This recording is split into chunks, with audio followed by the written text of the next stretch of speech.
प्रिया और रोहन शहर की भाग दौड़ भरी जिंदगी से थककर रामपुर गांव में स्थित अपने पुश्तैनी घर शून्य हवेली में रहने आए थे। ये हवेली दशकों से वीरान पड़ी थी, जिसके बारे में गांव वाले फुसफुसाते थे। उन्हें लगा था कि ये जगह उन्हें सुकून और एक नई शुरुआत देगी, लेकिन उन्हें जरा भी अंदाजा नहीं था कि यहाँ एक भयानक अतीत उनका इंतजार कर रहा था, जो धीरे धीरे एक जिंदगी को दुख में बदलने वाला था। शुरुआती दिन शांत थे, पर जल्द ही अजीबोगरीब घटनाएं होने लगी। रात के गहरे सन्नाटे में उन्हें सीढ़ियों पर किसी के कदमों की आहट सुनाई देती, जैसे कोई अदृश्य शक्ति लगातार घूम रही हो। दरवाजे अपने आप खुलते बंद होते, जबकि हवा का एक भी झोंका अंदर नहीं आता था। उन्होंने इन आवाज़ों को पुराने घर की मामूली आवाज़ें मानकर अनदेखा करने की कोशिश की, पर अंदर ही अंदर एक अजीब सी बेचैनी घर करती जा रही थी। धीरे धीरे ये घटनाएं और ज़्यादा डरावनी होने लगी।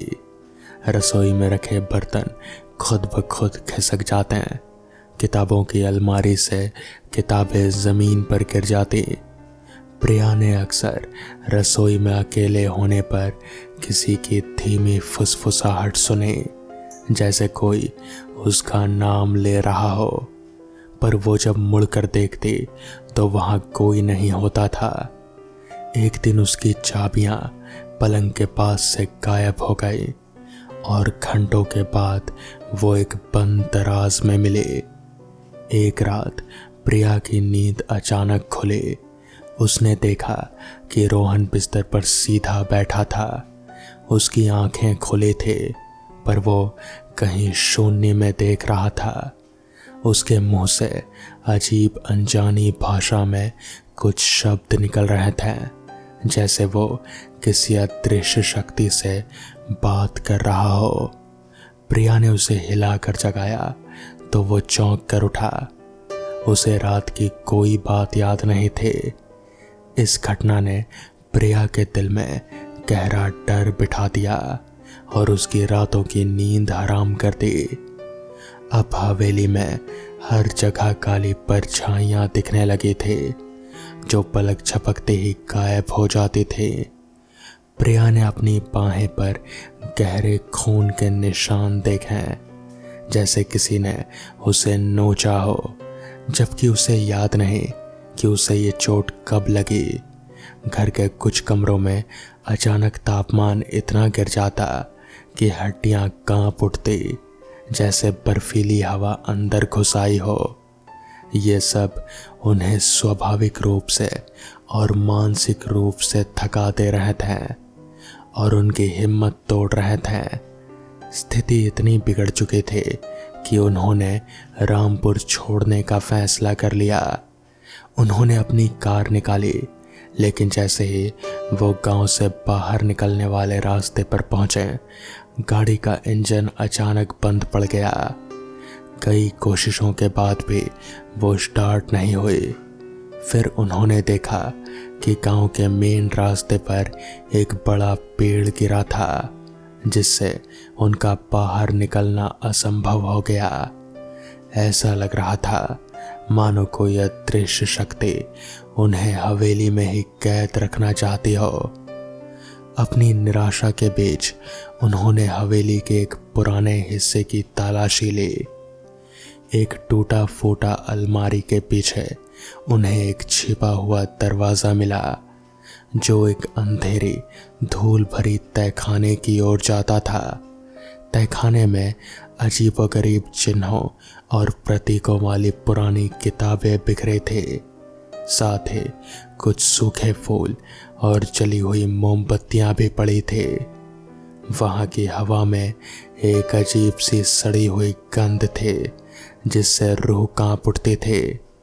तहखाने में उन्होंने एक पुरानी डायरी मिली। उसमें लिखी बातें डरावनी थी हवेली के पिछले मालिक एक परिवार ने काले जादू और आत्माओं को बुलाने के अनुष्ठानों में खुद को उलझा लिया। डायरी में उस परिवार के सदस्यों के अचानक दर्दनाक मौत का जिक्र था, जिसमें एक छोटी बच्ची भी शामिल थे, जिसकी आत्मा हवेली में कैद होकर रह गई। उनका अंत इतना भयानक था कि पूरे गांव में डर फैल गया था। उस रात हवेली का माहौल पहले से कई ज्यादा डरावना था। हवा में एक भारीपन था और चारों ओर फुसफुसाहटें और बर्तनों के गिरने की आवाज़ें स्पष्ट सुनाई दे रहे थे। जैसे ही वो सोने लगे, प्रिया ने महसूस किया कि कोई अदृश्य हाथ उसके पैरों को कसकर पकड़ रहा है। रोहन ने देखा कि कमरे के बीचों बीच एक काली आकृति बन रही है, जो धीरे धीरे एक महिला के डरावने साए का आकार ले रहे थे। काली आकृति ने अचानक चिल्लाना शुरू कर दिया। उसकी आवाज़ इतनी तीखी थी कि कान के पर्दे फट सकते थे। उसकी आंखें लाल थी और वो सीधे रोहन की ओर बढ़ी। रोहन ने पूरी ताकत से उसे दूर धकेलने की कोशिश की, पर वो आकृति उसके शरीर में घुसने की कोशिश कर रहे थे। प्रिया ने डायरी में लिखी एक पुरानी प्रार्थना को याद किया और उसे डर से कांपते हुए जोर जोर से पढ़ना शुरू कर दिया। प्रार्थना का असर होता दिख रहा था। आकृति थोड़ी देर के लिए पीछे हटी, लेकिन फिर और ज्यादा गुस्सा होकर वापस आ गई। उसने कमरे में रखी हर चीज को तोड़ना मरोड़ना शुरू कर दिया। प्रिया ने रोहन को पकड़ा और वो दोनों तहखाने में मिली एक छोटी ताबीज को हाथ में लेकर प्रार्थना करते रहे। आखिरकार एक जोर की चीख के साथ आकृति धुएं में बदल गई और अंधेरे में कहीं विलीन हो गई, लेकिन उसकी भयानक उपस्थिति अभी भी महसूस हो रहे थे। अगली सुबह जैसे ही सूरज की पहली किरण हवेली पर पड़ी, उन्हें भागने का एक नया रास्ता मिल गया। गिरा हुआ पेड़ अपने आप हट गया था और कार बिना किसी दिक्कत के स्टार्ट हो गई। उन्होंने पीछे मुड़कर नहीं देखा और उस डरावनी जगह से दूर चले गए। हवेली का अभिशाप उनके पीछे रह गया था, लेकिन उस भयानक रात की यादें उनके दिमाग में हमेशा के लिए कैद हो गई, जो उन्हें कभी नहीं छोड़ेगी। आज भी शून्य हवेली रामपुर के गांव में एक वीरान खंडर के रूप में खड़ी है। कोई भी गांव वाला उसके पास जाने की हिम्मत नहीं करता। हवा में अब भी एक अजीब खामोशी है, जो किसी अनकही कहानी को समेटे हुए है। प्रिया और रोहन ने उस हवेली को कभी बेचने की कोशिश नहीं की, क्योंकि उन्हें पता था कि उसका अभिशाप किसी और को अपनी चपेट में ले सकता है। वो जगह एक भयानक चेतावनी है, जो बताती है कि कुछ रहस्य कभी नहीं खुलने चाहिए। तो दोस्तों, ये थी आज की पहली कहानी। तो चलिए बढ़ते हैं आज की दूसरी कहानी की ओर। वो कोई गर्मियों की रात रही होगी। शहर के एक प्रतिष्ठित MBA कॉलेज के बॉयज हॉस्टल के छत पर 4 दोस्त बैठे हुए थे और हाथ में एक बोतल थी। उनके हाव भाव से लग रहा था कि शायद उस बोतल में शराब थी। भाई बस ये 2 दिन और बीत जाए, प्लेसमेंट भी सही से हो जाए, तब तो सब सेट है। सब अपनी अपनी जॉब में बिजी हो जाएंगे। सबको ऐसे हॉस्टल पे छत पर बैठना, दुनिया भर की बातें करना, जूनियर्स की रैगिंग लेना, ये सब बहुत याद आने वाला है। रजनीश ने विनोद को देखते हुए कहा, हाँ भाई, जब जिंदगी भी पूरी तरह से निर्धारित हो जाती है, तब ये कॉलेज लाइफ बहुत याद आती है यार। देवेश ने विनोद और रजनीश के कंधों पर हाथ रखते हुए कहा। मगर सालों, क्या हम सभी उस घटना को कभी भूल पाएंगे जो उस दिन हुआ था? रजत ने कहीं शून्य में देखते हुए कहा। साले मनहूस, तेरा हर वक्त ऐसी बातें करना जरूरी है क्या? कभी तो उस बात को भूल जाया कर और हमें भी भूल जाने दिया कर। विनोद ने रजत को घूरते हुए कहा। वो बात हमारी जिंदगी का एक ऐसा कड़वा सच है जिसे हम चाहकर भी नहीं बदल सकते। रजत ने कहा। अंधेरी रात में जब चांद भी बादलों के पीछे कहीं दुबका पड़ा था, उस 2 मंजिला भव्य हॉस्टल के सामने वाली सड़क से लगी रोड लाइट ही थे जो अंधेरे को मिटाने की कोशिश कर रहे थे। मगर अचानक वो भी ऑन ऑफ होने लगी और पास से घर घर की आवाजें आने लगी। चलो भाई, मौसम खराब हो रहा है, चलो नीचे चलते हैं। इस रजत की बातें सुनने से बेहतर है कि हम सब अपने अपने बिस्तर पर जाकर सो ही जाएं। देवेश ने कहा। इसके बाद वो चारों छत पर रखी बड़ी सी पानी की टंकी के दाईं ओर लगी लोहे की सीढ़ी से नीचे उतर गए। सब कुछ शांत हो गया था, मगर काले आसमान में बिजली चमक उठी और पानी की टंकी की ओट में एक बड़ा सा काला साया खड़ा नजर आया, जिसकी एक जोड़ी बिल्लौरी आंखें चमक रहे थे और अगले ही पल वो गायब था। रात के 2 बज रहे थे। दूसरी मंजिल के बड़े से गलियारे के दोनों ओर 6-6 कमरे थे और उस गलियारे से ही निकलता हुआ गलियारा बाईं ओर मुड़ गया था, जहां फिर दोनों ओर 6-6 कमरे थे। पहले वाले गलियारे के अंत में एक बड़ी सी वॉल क्लॉक लगी हुई थी और उसके बाईं ओर बाथरूम और दाईं ओर स्टोर रूम था। वॉल क्लॉक से आगे बढ़ते हुए देवेश और रजनीश का कमरा दूसरे नंबर का था। वो उसके सामने वाला कमरा विनोद का था। गलियारे में लगा छोटा सा पीला बल्ब केवल एक इशारा कर रहा था कि यहाँ जिंदा लोग हैं, अन्यथा वहां शमशान से भी ज्यादा खामोशी पसरी थी। रजनीश और देवेश अपने कमरे में अपने अपने बिस्तर पर सो रहे थे। उनके बगल वाले कमरे में रजत और विनोद घोड़े बेचकर सोए हुए थे। पूरे हॉस्टल में खामोशी पसरी हुई थी। रोड लाइट के ऑन ऑफ होने की तरह अब गलियारे में लगा बल्ब भी जल बुझ होने लगा था। पूरे हॉस्टल में किसी लड़के के फफक फफक कर रोने की आवाजें गूंजने लगी। रजनीश की आंखें खुली और नींद में ही एक फत्ती सी गाली देता हुआ वो बोला, कौन है यार, लड़कियों की तरह रोए जा रहा है रात के समय। और वो नींद में ही चलता हुआ बाहर गलियारे में पहुंचा, मगर वहां कोई नहीं था। हाँ, बल्ब जरूर अब भी जल बुझ रहा था। रजनीश ने पूरी दूसरी मंजिल छान मारी, मगर कहीं कोई नहीं मिला। थक कर वो वापस अपने कमरे में सोने के लिए जा ही रहा था कि तभी रोने की आवाज और तेज हो गई। इस बार ध्यान से सुनने पर रजनीश को वो आवाज बाथरूम से आती हुई महसूस हुई। कौन रो रहा है यार लड़कियों की तरह? उसने बाथरूम में झांक कर देखा तो कोई भी नजर नहीं आया, मगर अब गलियारे में लगे उस पीले बल्ब के साथ साथ बाथरूम की लाइट्स भी जलने बुझने लगी थी।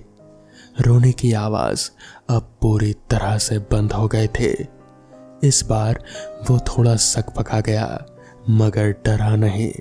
उसने सोचा कि जब यहाँ आ ही गया हूँ तो हल्का होकर ही चलता हूँ, और वो अपना काम निपटाने लगा। उसे लगा कि कोई है जो उसकी पीठ को घूरे जा रहा है, और अचानक ही उसने अपना सिर झटका, मानो अपने दिमाग में आने वाले विचारों को झटक रहा हो, और सामने लगे शीशे को देखने लगा। पर सामने देखते ही उसकी रीढ़ की हड्डी में एक ठंडी लहर दौड़ गई। शीशे में उसे वही काला साया नजर आया जिसके सिर्फ आंखें चमक रहे थे, बिल्ली जैसी डरावनी आंखें। वो आंखें धीरे धीरे रजनीश के करीब आ रहे थे और करीब आती गई। कौन? रजनीश उन आंखों को पहचान चुका था, मगर उसे यकीन नहीं हो रहा था कि ये वही साया है। पहचान तो तू गया ही है, अब देर मत कर, चल मेरे साथ। उस काले साए ने आवाज में एक अलग ही लचक के साथ कहा, नहीं, मैं कहीं नहीं जाऊंगा। और तू लौट कैसे आया साले? कहता हुआ रजनीश उस साए को मारने के लिए पलटा ही था, मगर उसने रजनीश को दूर धक्का दे दिया और अपने बाईं ओर लगे वॉश बेसिन को उखाड़कर उसके सिर पर फेंक दिया। खून का एक फव्वारा निकला और अगले ही पल सब शांत।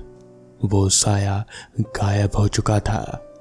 अगली सुबह तक पुलिस, वार्डन और हॉस्टल के लड़के उस बाथरूम में खड़े हुए थे। रजनीश की लाश को पहचानना मुश्किल हो चुका था। इधर देवेश, विनोद और रजत का चेहरा पीला पड़ चुका था। आखिर उनका दोस्त अब उनके बीच नहीं था और जिस बेरहमी से उसका खून किया गया था उसे देखकर तो कोई भी डर जाता। उन तीनों का वो दिन जितनी मुश्किल से बीता था, रात उससे भी ज्यादा मुश्किल से बीतने वाली थी। रात हो गई थी। तीनों ने बामुश्किल खाना खाया और अपने कमरे में सोने चले गए।